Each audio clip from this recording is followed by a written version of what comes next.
சகோதர சகோதரிகளே, ஆரோக்கியத்தாய் நம்பிக்கையுடைய அன்னையுடைய உதவிக்கு நல்லாவே திருத்தலத்தை அன்னையுடைய அருளையும் அன்னையுடைய புகழையும் பாதுகாப்பு செய்து கொண்டிருக்கின்றோம். இறைவனின் வார்த்தையை தன் உடலிலும் கரு உருவாக்கிய இந்த தாய் எல்லோருக்கும் பேர் பெற்றவர், எல்லா தலைமுறையிலும் பேர் பெற்றவர். எனவே அத்தகைய பேர் பெற்ற தாயுடைய மகிமைகளை நாம் போற்றுவதற்கு கூடியிருக்கின்ற வேளையில இந்த புனித வழியாக இறைவனை இயேசு கிறிஸ்துவினுடைய கல்வாரி நமக்கு கொடுத்த பேர் பலன்களை பெற்றுக் கொள்வதாக நம்மையே நாம் தயாரிப்போம். தகுதியற்ற முறையில் நாம் வாழ்ந்திருக்கிறோம். நமது எண்ணத்தினுடையாக நமது சிந்தனை சொல் செயல்களுடையாக நாம் பாவங்கள் செய்திருக்கிறோம். மனம் இருந்தோம், மன்னிப்பு கேட்போம். இறைவனுடைய புனித வழிக்கு நம்மை நாம் தகுதியாக்குவோம். எல்லாம் இறைவனிடமும் சகோதர சகோதரிகளிடமும் நான் பாவங்களை சொல்கிறேன். சொல்லாமல் செய்யாமல் கடமையில் தவறினாலும் பாவங்களை பல செய்கிறேன். என் பாவமே என் பாவமே என் பெரும் பாவமே. ஆகையால் எப்பொழுது நான் புரிதல் வானதுதர் சகோதர சகோதரிகளே, நம்மை எல்லாம் இறைவன் நம்பிக்கை வைத்து நம் பாவங்களை மன்னித்து நம்மை அழைத்து செல்வாராக.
கலாத்திற்கு எழுதிய திருமுகத்திலிருந்து வாசகம்.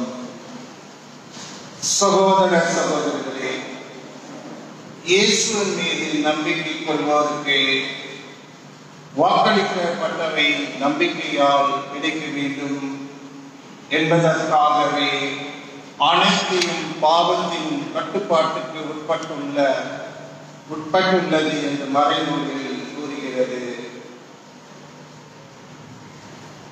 நாம் நம்பிக்கை கொள்வதற்கு முன் சட்டத்தின் ஆட்சிக்கு உட்பட்டு காவலில் வைக்கப்பட்டிருந்தோம்.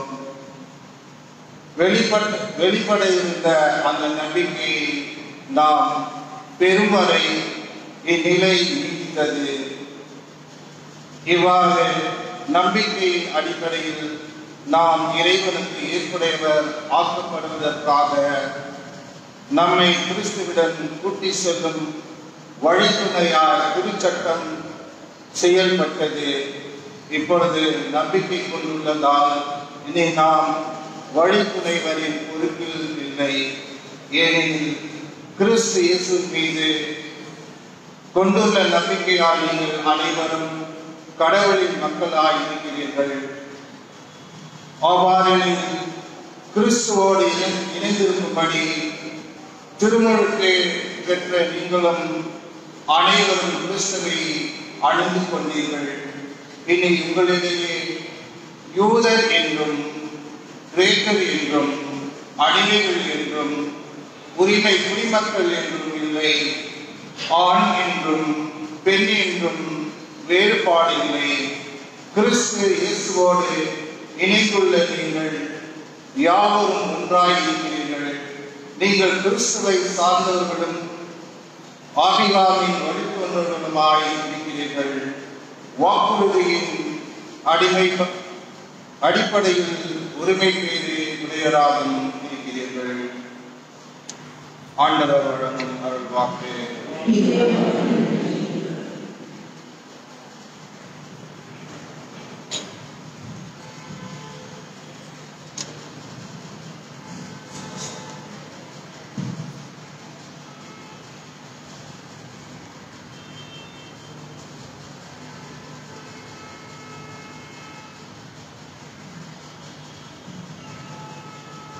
வருவதை நீங்கள் சொல்ல வேண்டியதில் ஆண்டவர் உடன்படிக்கையை என்றென்றும் நினைவில் கொள்கிறார்.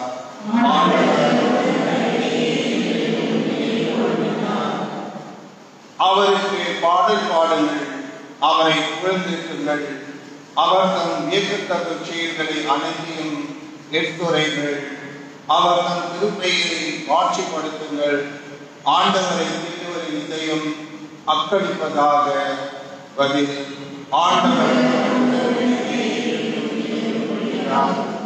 ஆண்டவரையும் அவரது ஆற்றலையும் தேடுங்கள். அவரது திருமுகத்தை இடையராது நாடுங்கள். அவர் செய்த வியக்கத்தக்க செயல்களை நினைவு கூறுங்கள். அவர் தம் அருட்செயல்களையும் அவர் வாய்மொழிந்த நீதி தீர்ப்புகளையும் நினைவில் கொள்ளுங்கள். பதில்: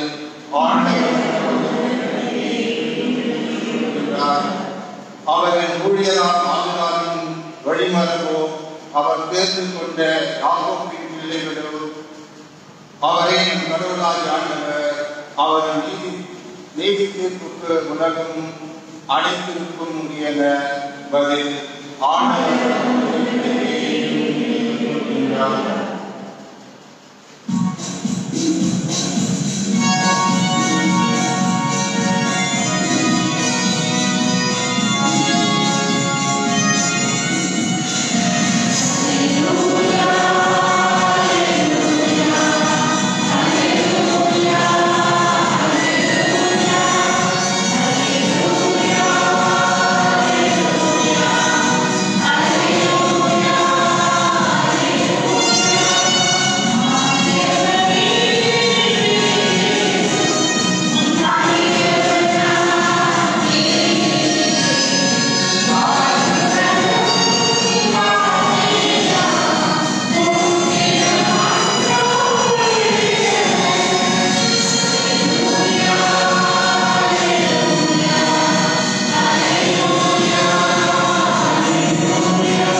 அக்காலத்தில் இயேசு மக்களோடு பேசிக் கொண்டிருக்கும் போது கூட்டத்திலிருந்து பெண் ஒருவர், உம்மை கருத்தாங்கி ஆளுநி வளர்ந்த உம் தாய் பேர் பெற்றவர் என்று குரல் கூறினார். அவரோ இறை வார்த்தையை கேட்டு அதை கடைபிடிப்போர் இன்னும் அதிகம் பேர் பெற்றோர் என்றார்.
அன்னை நினைக்கின்ற பொழுது ஆனந்தம், மாதா என்று உச்சரிக்கின்ற பொழுது மகிழ்ச்சி தான். அதுதான் இந்த உலகத்தின் தாய்மார்களுக்கும் அன்னைக்கும் உள்ள வித்தியாசம். அதுதான் இந்த உலகத்தில் உள்ள அனைத்து பெண்மணிகளுக்கும் மாதாவிற்கும் உள்ள வேறுபாடு. என்றால் இந்த அன்னை எல்லா மனிதருக்கும் எல்லா மாதருக்கும் முழு காலத்தவருக்கும் அன்னையாய் இருக்கிறார். ஒரு குறிப்பிட்டவர்களுக்காக அல்ல, குறிப்பிட்ட குடும்பத்தினருக்காக அல்ல, மாறாக வாழ்வோர் அனைவரின் தாயாக அன்னை வழியாக இருக்கிறார். முக்காலத்திற்கும் அன்னை எல்லோருக்கும் அன்னையாக இருக்கிறார். இறந்தவர்களுக்கும் வாழ்கிறவர்களுக்கும் இனி பிறக்கப் போகிறவர்களுக்கும் எல்லோருக்கும் அன்னை என்றால் அது தாய் வழியாக மட்டும்தான்.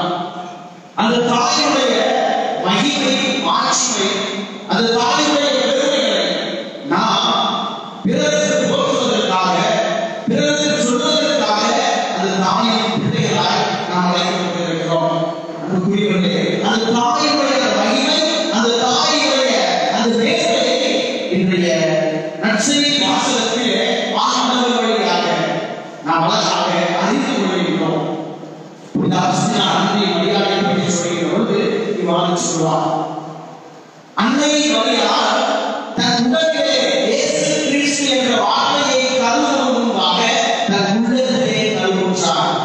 தன் உடலிலே வார்த்தையை கருவுவதற்கு முன்பாக தன் உள்ளத்திலே அவர் கருவுற்றார். அப்படி என்றால் அவருடைய உள்ளத்திலே உடலிலே வார்த்தையானவர் கருவுருவானார். அதுதான் அன்னை மரியாளின் மேன்மையான மகிழ்ச்சியினுடைய அடையாளமாக இருந்தது. அந்த வார்த்தையை எனது உள்ளத்திலே ஏற்றுக்கொண்டதால் அன்னை மரியாள் பெருமைப்பட்டார். அன்னை மரியாள் மகிழ்ச்சி கொண்டார். தன்னையே ஒரு இறைவனுடைய அடிமை என அழைத்துக் கொண்டார். எதற்கான அடிமை? இறை வார்த்தைக்கு அடிமை. உமது வார்த்தையின்படி எனக்கு ஆகட்டும், உமது சொல்லின்படி எனக்கு ஆகட்டும். நம்ம சொல்லுவோம், உங்க வார்த்தைக்கு நான் கட்டுப்பட்டு இருப்பேன். அப்படி என்றால் உங்கள் வார்த்தைக்கு மறு வார்த்தை எனக்கு இல்லை, ஆனால் அந்த வார்த்தையை நாம் மீறுகிறோம். அன்னை மரியாள் அப்படி அல்ல. இதோ உமது சொற்படி எனக்கு ஆகட்டும், உமது வார்த்தைக்கு நான் அடிமை. கடவுளின் வார்த்தைக்கு தன்னையே அடிமையாக்கிக் கொண்டார். இதெல்லாம் இன்றைய நற்செய்தியில் ஆண்டவர் சொல்கிறார், இறை வார்த்தையை கேட்டு கடைபிடிப்போர் இன்னும் பேர் பெற்றோர். இன்னும் பேர் பெற்றோர். இந்த ஒரு வார்த்தை, இன்னொரு ஒரு வார்த்தை ஆண்டவர் லூக்கா நற்செய்தியிலே அன்னை மரியாளை பற்றி அந்த ஆண்டவர் சொல்வார், எனது வார்த்தையின்படி நடப்போர் எனக்கு தாய், சகோதரர்கள், சகோதரிகளுமான. இது இரண்டு வார்த்தை. மூன்றாவது ஒரு வார்த்தை யோவான் நற்செய்தியிலே 2வது அதிகாரத்திலே ஆண்டவர் அன்னை மரியாளை பார்த்து சொல்வார், அம்மா என்ற நேரத்தில் வரவில்லை. இந்த மூன்று வார்த்தைகளை எடுத்துக்கொண்டு நமது அன்புக்குரிய பிரிவினை சபை சகோதரர்கள் நம்மெல்லாம் தொடர்பாங்க. அப்ப இதற்கெல்லாம் என்ன காரணம்? இதற்கெல்லாம் என்ன பதில் சொல்வது? இன்னொன்று சொல்லுவாங்க, அன்னை மரியாளுக்கு இயேசுவுக்கு பின்பாக குழந்தை இருக்கிறது. ஆமா, உண்மையிலே ஆமா சொல்லியிருக்கலாம். அன்னை மரியாளுக்கு இயேசுவுக்கு பின்பாக குழந்தைகள் இருக்கிறார்கள் அப்படின்னு சொன்னாங்க. ஆமா சொல்லியிருக்கேன். என்ன தெரியுமா? நீங்களும் நானும் தான் குழந்தைகள். நான் சொல்றேன், இறை வார்த்தை சொல்லுது. இறை வார்த்தைகளை வைத்திருக்கிறதற்கான ஆதாரம் இருக்கிறது. அன்னை மரியாளுக்கு குழந்தைகள் இயேசுவுக்கு பின்பாக இருக்கிறார்களா இல்லையா? இருக்கிறார்கள். ஆதாரம் இறை வார்த்தையிலே இருக்கிறது. யாராவது குழப்பமானா அவங்களுக்கு நம்ம வசூல் அதே கைக்குள்ள திருவழிபாடு புத்தகம் 12வது அதிகாரம் 17வது வசனம் எழுதி வச்சுக்கோங்க. அதை ஞாபகம் வச்சுக்கோங்க. அன்னை மரியாளுக்கு குழந்தைகள் இருக்கிறார்கள் சொன்னாங்கன்னா என்ன சொல்லுங்க? ஆமா சொல்லுங்க. ஆமா சொல்லுங்க. அதுவே குழந்தை நான் அப்படின்னு நீங்க சொல்லுங்க. உங்களுக்கு சொல்லுங்க. அதுக்கு ஆதாரம் பைபிள் இருக்கு அப்படின்னு சொல்லுங்க. திருவழிபாடு புத்தகம் 12வது அதிகாரம் 17வது வசனம் மனசு வச்சுக்கோங்க, எழுதி வச்சுக்கோங்க. நீங்க அவங்க சொல்லுங்க. இறை வார்த்தை சொல்கிறது, அன்னை மரியாளை பற்றி 12வது அதிகாரம் ஒரு பெண்ணை பற்றி பேசும். அந்த பெண்ணை அன்னை மரியாளை குறித்து அது பேசப்படுகிறார். அந்த நேரத்திலே அந்த ஆட்ட பாம்பு பெண்ணின் மீது சினம் கொண்டு அவருடைய எஞ்சிய பிள்ளைகளை அவர்கள் மீது போருக்கு புறப்பட்டு சென்றது. ஆக யார் மீது கோபம் கொண்டு? பெண்ணின் மீது கோபம் கொண்டு அவருடைய எஞ்சிய பிள்ளைகள்.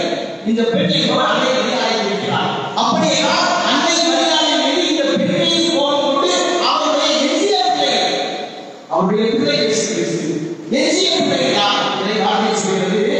அவர்கள் எஞ்சிய பிள்ளைகள் யார் என்றால் அவர்கள் கடவுளுடைய கட்டளையை கடைபிடித்து இயேசுவுக்கு சான்று பகர்கிறவர்கள்.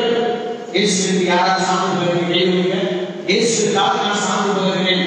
10 வருஷம் அப்போ வந்து சும்மா உங்களுக்கு சாத்தானுக்கு சான்று பகர்கிறீங்க.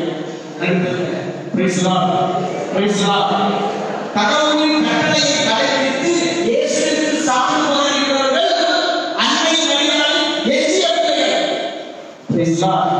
நீங்களும் நானும் கடவுளுடைய கட்டளைகளை கடைபிடித்து இயேசுவுக்கு சான்று பகர்கின்ற ஒவ்வொருவரும் அன்னை மரியாளின் பிள்ளைகள். வார்த்தைகள் ஏதோ கற்பனை கதைகள் அல்ல, ஏதோ கட்டு கதைகள் அல்ல, ஏதோ ஒரு மயக்குகின்ற வார்த்தைகள் அல்ல. மயக்குகின்ற வார்த்தைகள் கத்தோலிக்க என்னைக்கும் ஒரு மயக்குகின்ற வார்த்தைகள் அப்படி ஒரு ஆரம்பமான ஒரு நிலை வார்த்தை பகிர்வுகள் இருக்காது. காரணம் அன்னை மரியாள் நமது தாய் என்பதை நாம் ஒவ்வொருவரும் புரிந்து கொள்ள வேண்டும், அறிந்து கொள்ள வேண்டும். இந்த தாய் எப்படிப்பட்ட தாய்? ஆண்டவர் இயேசு கிறிஸ்து சொல்றாரு, இந்த தாய் என்னை பெற்றெடுத்ததால் மட்டுமல்ல, என்னை பெற்றெடுத்ததால் அது நீங்கள் பார்க்கின்ற பார்வை, அது நீங்கள் பார்க்கின்ற பார்வை. அன்னை மரியாள் இயேசு கிறிஸ்துவை பெற்றெடுத்தார். இயேசு கிறிஸ்துவின் தாய் அன்னை மரியாள் என்று சாதாரண மனிதர்கள் பார்க்கின்ற பார்வை. அன்னை மரியாள் ஒரு சாதாரண பெண், இயேசுவை பெற்றெடுத்த ஒரு பெண். ஆனால் அன்னை மரியாள் சாதாரண ஒரு பெண் அல்ல. அது சாதாரண மனிதர்கள் பார்க்கின்ற பார்வை. ஆனால் இறை வார்த்தையை கடைபிடிக்கிறவர்கள், ஆவியின் அபிஷேகம் பெற்றவர்கள் பார்க்கின்ற பார்வை. அன்னை மரியாள் இறைவனின் வார்த்தைக்கு தன்னை அடிமையாக்கி கொண்ட தாய். அந்த இறை வார்த்தையை தனது உள்ளத்திலே, தனது உணர்விலே கருவுறுவ தாய். வார்த்தை கருவுருவாக அன்னை மரியாளின் உதவி மட்டும்தான் இத்தனை ஆண்டுகளாக இறைவனால் காக்கப்பட்டது. எத்தனை பெண்கள் பிறந்தார்கள் அன்னை மரியாளுக்கு முன்பாக? ஏன் அவர்களுக்கு அந்த வாய்ப்பு கொடுக்கவில்லை?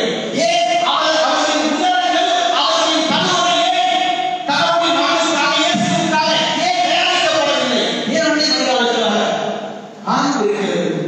காலம் நிறைவுற்ற பொழுது, அதாவது 4:4 வாசித்தோம். காலம் நிறைவுற்ற பொழுது இறைவன் தன் ஒரே பேரான மகனை கன்னியிடம் பிறந்ததாக அனுப்பினார். கன்னியிடம் பிறந்ததாக அனுப்பினார். ஆக எத்தனை ஆண்டுகள் மக்கள் பிறந்ததாக காத்திருந்தார்கள். எத்தனை கோடி பெண்கள் பிறந்திருப்பார்கள். ஏன் கடவுள் அவர்களை தேர்ந்தெடுக்கவில்லை? ஏன் அன்னை மரியாளை தேர்ந்தெடுத்தார்? என்றால் அன்னை மரியாளுக்கு தான் அந்த மகத்துவமும் மாண்பும், அன்னை மரியாளுக்கு தான் அந்த சிறப்பும் மேன்மையும் இறைவனால் கொடுக்கப்பட்டது. அத்தனை கோடி பெண்களிலே இறைவனால் தேர்ந்தெடுக்கப்பட்ட ஒரே பெண் அன்னை மரியாள் மட்டும்தான்.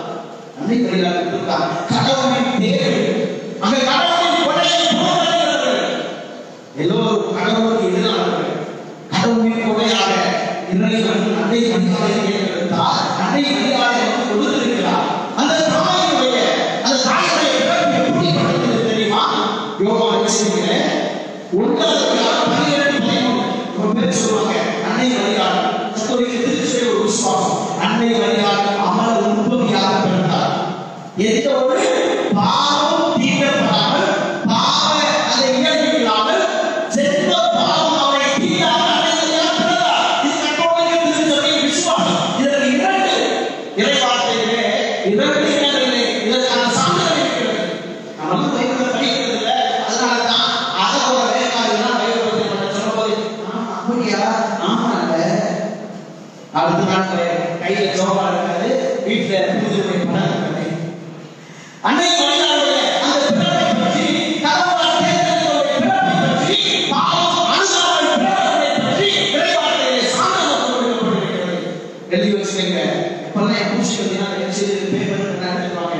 ஏன்னா அன்னை மரியாளை பற்றி சொல்லுகின்ற வார்த்தைகள்லாம் நீங்க எழுதி வச்சுக்கணும். உங்களிடம் பேசுகிறவர்களுக்கு இதை நீங்கள் பதிலாக சொல்லணும். இந்த திருப்பதி மட்டும்தான் நீங்க கேட்க வாய்ப்பு இருக்கிறது. திருப்பதி மட்டும்தான் நீங்க கேட்க வாய்ப்பு இருக்கிறது. எனவே அன்னை மரியாளை பற்றி கடவுளால் பாவம் தீர்க்கப்படாமல் பிறந்தவர்களை எப்படிப்பட்டது தெரியுமா?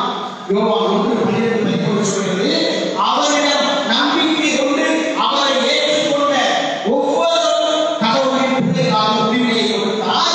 அவர்கள் இரத்தத்தினாலோ உடல் இசையினாலோ ஆண் மகன் விருப்பத்தினாலோ பிறந்தவர்கள் அல்ல, மாறாக கடவுளால் பிறந்தவர்கள்.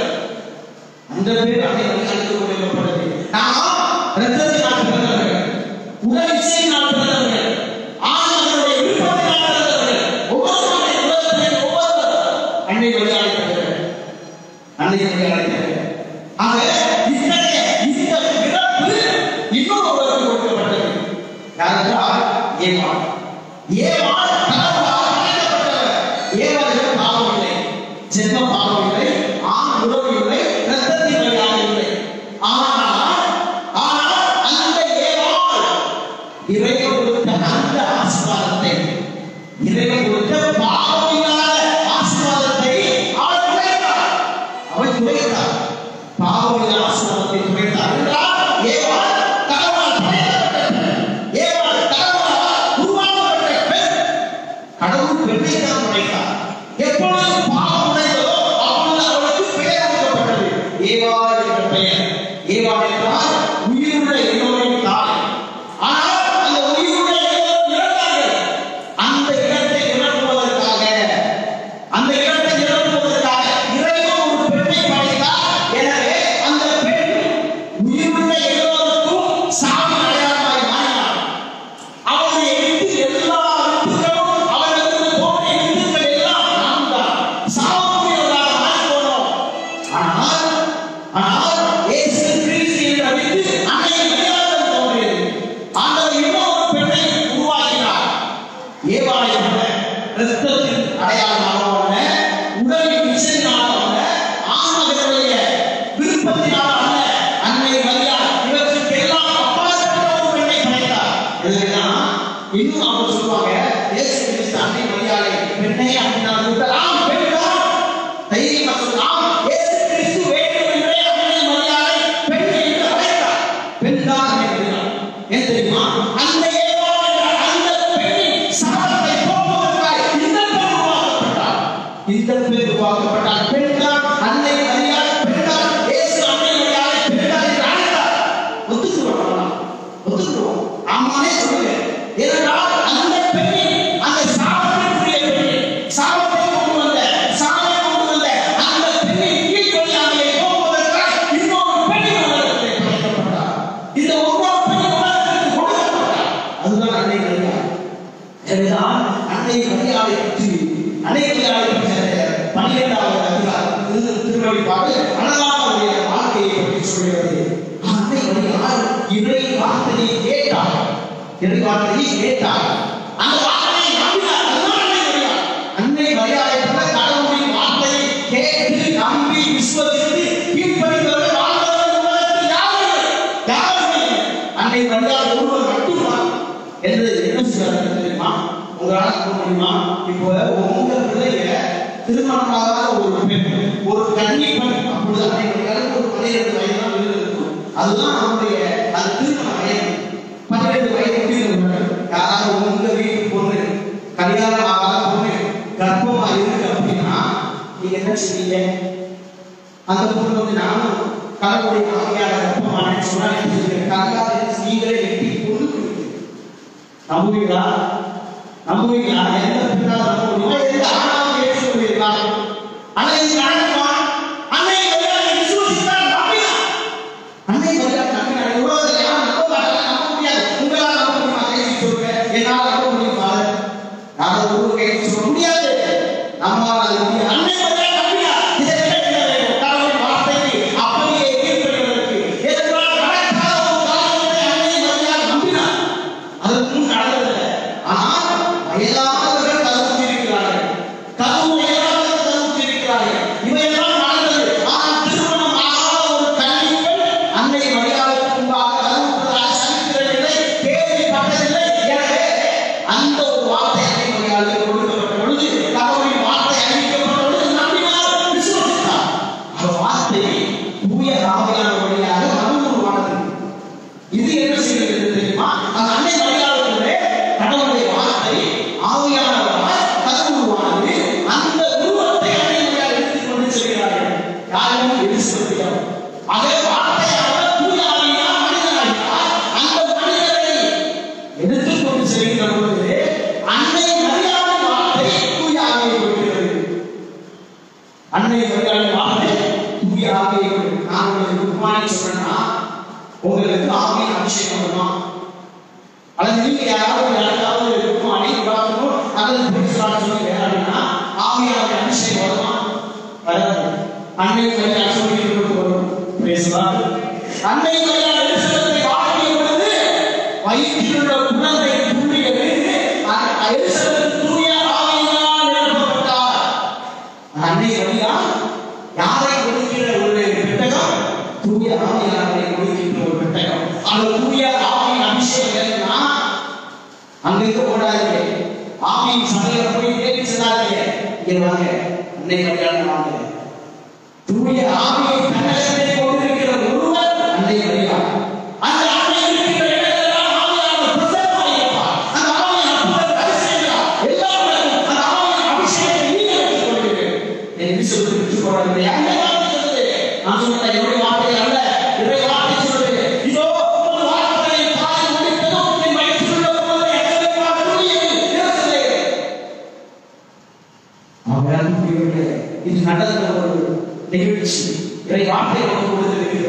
அந்த ஆவியான வழியாக தூய ஆவி வழியாக விசுவாசத்தில் நிரப்பப்பட்டு அங்கு அவர் சொல்கிறார், கடவுளுடைய வார்த்தை நிறைவேறும் என்று விசுவாசிக்கிற வழியே அன்னை வழிகால் என்றால் யாருக்கு கேட்டால் சொல்லுங்க, கடவுளுடைய வார்த்தை நிறைவேறும் என்று விசுவாசித்தவர் அன்னை வழியால் நான் போற்றுகின்றேன். கடவுளுடைய வார்த்தை நிறைவேறும் என்று விசுவாசித்தவர், வார்த்தையை நம்பினவர் அந்த தாய், அந்த தாய் வார்த்தையின் தாய், அந்த தாய் இறை வார்த்தைக்கு கலந்து கொடுத்த தாய், அந்த தாய் அந்த வார்த்தையின் கடனை ஒவ்வொரு பெற்றுக்கொள்ள விரும்புகிறார். இறை வார்த்தையை கேட்டு அதன்படி செயல்படுவோ இன்னும் பேசுவது என்று சொல்லியிருக்கிறது. அது இறை வார்த்தையை கேட்ட, அதன்படி நடந்த, அந்த வார்த்தையை கல் உருவாக்கி கொடுத்த இந்த தாய் தானே தாய், இந்த தாய் தானே தாய். இன்னும் சொல்லுவாங்க, இயேசு யாரை தாய் அப்படின்னு கேட்டாரு. இயேசு தான் கேட்டாரு, யாரை தாய்? அதற்கு அர்த்தம் யார் என்ற கேள்வி என்ன, யார் என்ற பெருமை. நம்ம சொல்லுங்க, ஏதாவது பிரச்சனை, நான் யார் தெரியுமா, நான் யார் தெரியுமா, நீ யார்கிட்ட பேசுறீங்க தெரியுமா, நீங்க அப்பா யார் தெரியுமா, எங்க அப்பா யார் தெரியுமா சொல்றாங்க. அதனை கேள்வியா? இல்லை, அது சந்தேகமா இல்லை, பெருமை. நான் யார் தெரியுமா, இயேசு கிறிஸ்து அந்த பெருமை சொன்னார். என் தாய் யார் தெரியுமா, என் தாய் யார் தெரியுமா, இறைவனின் வார்த்தையை தூய ஆவியால் கருவுருவாக்கி இன்று உங்களுக்கும் மனிதராக இருக்கிற நான் தான் அவருடைய அந்த தாய் தான் நீங்கள் பார்க்கிறார்கள். நீங்கள் காண்கின்ற, நீங்கள் பெற்றிருக்கின்ற அற்புதங்களையும் அதிசயங்களையும் செய்து கொண்டிருக்கின்ற இந்த இயேசு கிறிஸ்துவினுடைய தாயார் அன்னை மரியாள். அந்த தாயின் பிள்ளைகளாக அந்த தாயுடைய பெருமைகளை நாம் ஒவ்வொரு நாளும் பார்க்க வேண்டும். சொல்வார், என்னுடைய உணர்வுகள் எல்லாம், என்னுடைய உணர்வுகள் எல்லாம் நாவாய் வாழ்நாளும் அந்த அன்னையை புகழ்வதற்கு எனக்கு வாழ்நாள் வந்தார். என் வாழ்நாள் எல்லாம் மாதா மாதா மாதாவை உச்சரித்துக் கொண்டே இருக்க வேண்டும். என் உயிர் பிரிய வேண்டும், அன்னையே உச்சரித்து என் ஆன்மா பிரிய வேண்டும் என்று சொல்வார். சகோதர சகோதரர்களே, அந்த தாய் அன்னை மரியாள் நமக்கெல்லாம் எல்லாவற்றிற்கும் முன்மாதிரியாக இருக்கிறார். எவ்வாறு இறை வார்த்தைகளை வாழ்வது, எவ்வாறு நம்பிக்கைகளோடு வாழ்வது, எவ்வாறு இறைவனுக்கு ஏற்றதாக வாழ்வது என்பதை அடையாளம் தான் அன்னை மரியாள். அந்த தாயின் பிள்ளைகளாக கூறியிருக்கிறார். தாயின் மகிமைகளை போற்றுவோம், தாயின் பெருமைகளை சொல்லுவோம், தாயின் பிள்ளைகளாக வாழ்வோம், இறைவனை பெறுவோம். இறைவன் ஒவ்வொருவரையும் அன்பு தாயை ஆசீர்வதிப்பாராக. ஆமென்.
அவர்களே மனிதராகவும் ஒரே திருமணங்களை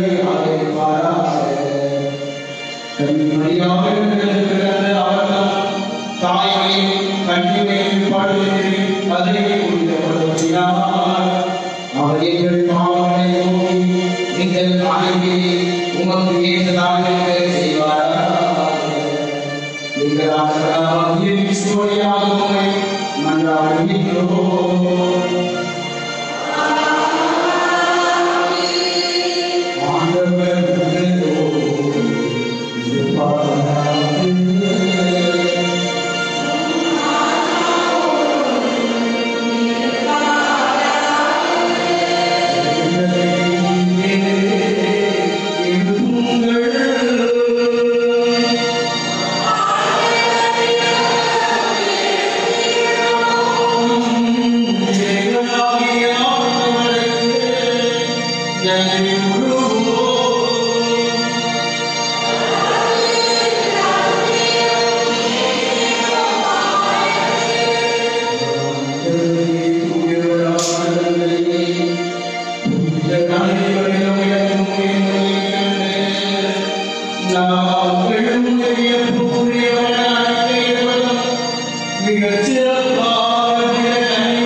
உங்களுக்காக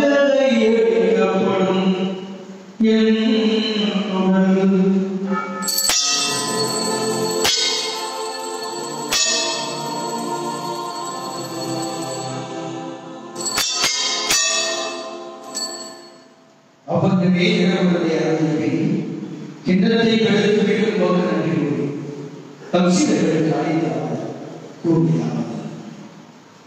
அனைவரும் இதிலிருந்து பெற்று வருங்கள். இவ்வேளையில் புதிய நிலையான உடன்படிக்கைக்கு உரிய இரத்தத்தின் கிண்ணம் இருபாக மன்னிப்புக்கென்று உங்களுக்காகவும் பலருக்காகவும் சிந்தப்படும் இதை என் நினைவாக செய்யுங்கள்.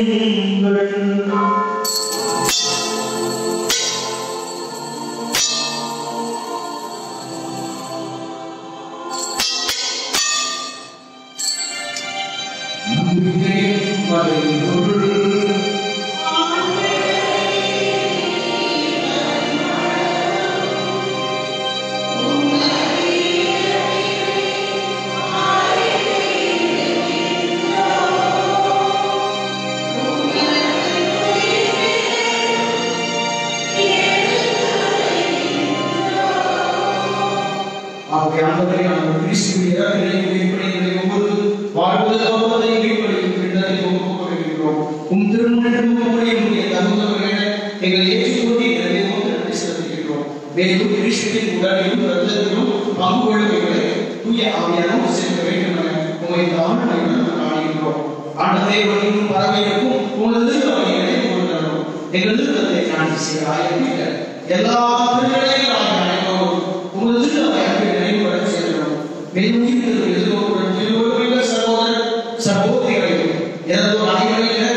மரியின் மகனார் அன்னையை திருவயிற்றிலே தன்னையே அடக்கிக் கொண்ட இறைவனின் திருமகன் உலகின் பாவங்களையே நோக்குகின்றவர் கல்வாரியிலே நமக்காய் தன் ரத்தத்தை சிந்தி இதோ நம் பாவங்களை மன்னித்தவர். இது இறைவனுடைய திருவிருந்துக்கு அழைக்கப்பட்டு நாம் அனைவரும் பெற்றோம். நாம் தகுதியற்றவர். ஆனால் வார்த்தை மட்டும் சொல்லுங்கள்.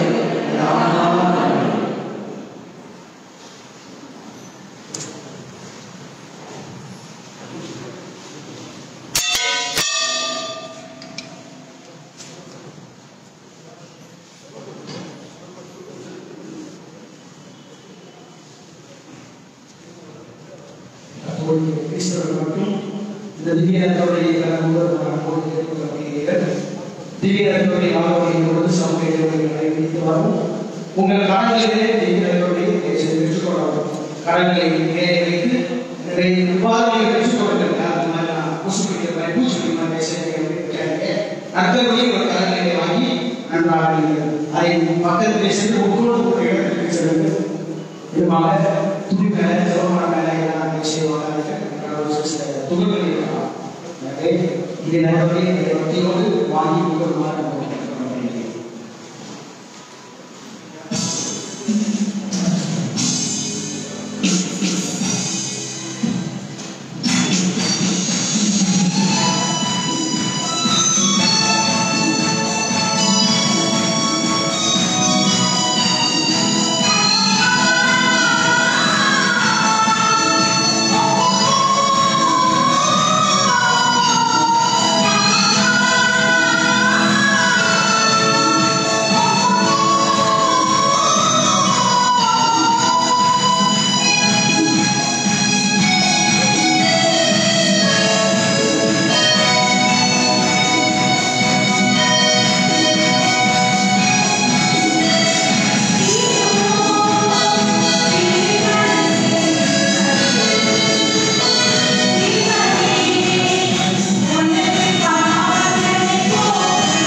அறிவிப்புகள்.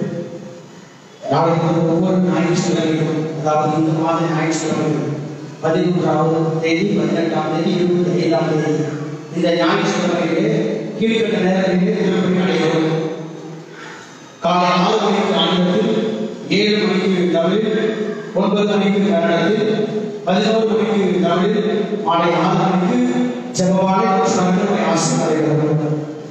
சனிக்கிழமைகளில் காலை 5 திருப்பணிகளும் மதியம் 2 திருப்பணி நடைபெறும். காலை 6 மணிக்கு ஆங்கிலத்தில், 7 மணிக்கு கன்னடத்தில், 8 மணிக்கு தமிழில், 9:30 மணிக்கு கன்னடத்தில், 11 மணிக்கு தமிழில் திருப்பணி நடைபெறும்.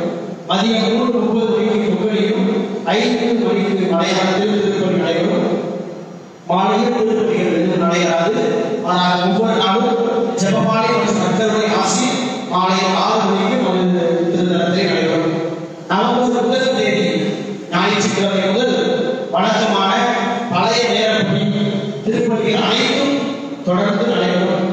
கொரோனா அடைப்புக்கு முன்னதாக திருப்பணிகள் எவ்வாறு நடைபெற்றதோ அதே போல வழக்கமாக எல்லா திருப்பணிகளும் நடைபெறும். எனவே திருப்பணிக்கு வருகிற பொழுது ஒவ்வொருவரும் முகக்கவசம் கட்டாயம் அணிந்திருக்க வேண்டும். ஆலயத்துக்கு வருவதற்கு முன் உங்கள் கரங்களை தூய்மைப்படுத்திக் கொள்ளுங்கள். திருப்பணியின் போது தனிமனித இடைவெளியை கடைபிடிங்கள். திருப்பணி மற்றும் ஜெப வழிபாட்டிற்கு பிறகு ஆலயத்திலோ ஆலய வளாகத்திலோ அதிக நேரம் இருக்க வேண்டாம். உங்களுக்கு வழிகாட்டு தொண்டர்களுக்கு உங்களுடைய நேரான ஒத்துழைப்பு நீங்கள் தயவு செய்து கொடுக்குமாறு கேட்டுக்கொள்ளப்படுகிறீர்கள். இந்த அக்டோபர் மாதம் ஜெபமாலை அன்னைக்கு அர்ப்பணிக்கப்பட்ட மாதம். தினந்தோறும் குடும்பமாகவோ அல்லது தனிப்பட்ட முறையிலோ ஜெபமாலை நீங்கள் ஒவ்வொரு நாளும் ஜெபிக்க மறவாதீர்கள். இந்த மாதம் சிறப்பு நற்செய்தி பணி மாதமாக அனுசரிக்கப்படுகிறது. திரு அவையின் நற்செய்தி பணி சிறக்க நாம் அனைவரும் ஜெபிப்போம். நம்மால் இயன்ற உதவிகளை தாராளமாக கொடுத்து உதவுவோம். நமது உயர் மலை மாவட்ட ஊடக பணி நிலையம் இம்மாதம் முழுவதும் தினமும் மாலை 7 மணிக்கு நற்செய்தி பணி பற்றிய சிறப்பு நிகழ்ச்சியை நேரடியாக ஒளிபரப்புகிறார்கள். எனவே மலை மாவட்ட இணையதளத்திலோ அல்லது யூடியூப் சேனலோ பார்த்து வைக்குமாறு கேட்டுக்கொள்ளப்படுகிறீர்கள்.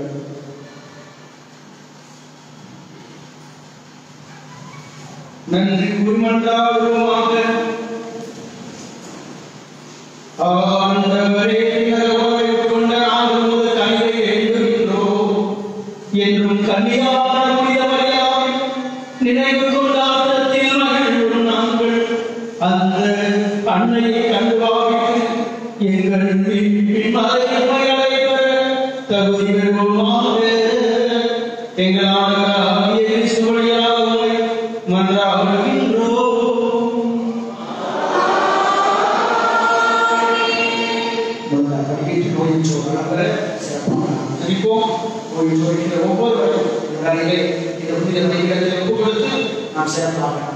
ஆண்டவரை உடலுடைய அறுபதும் உமது ஊழியரை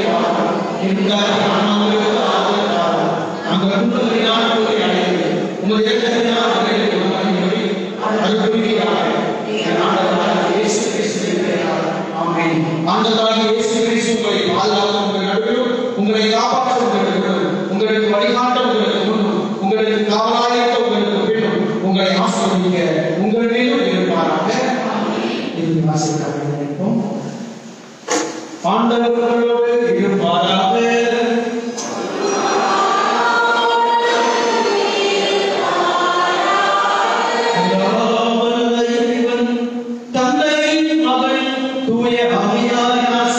உங்கள் மீது என்றென்றும் தங்கி உங்களை நிறைவாய் ஆசீர்வதித்து வழி நடத்துவதாக.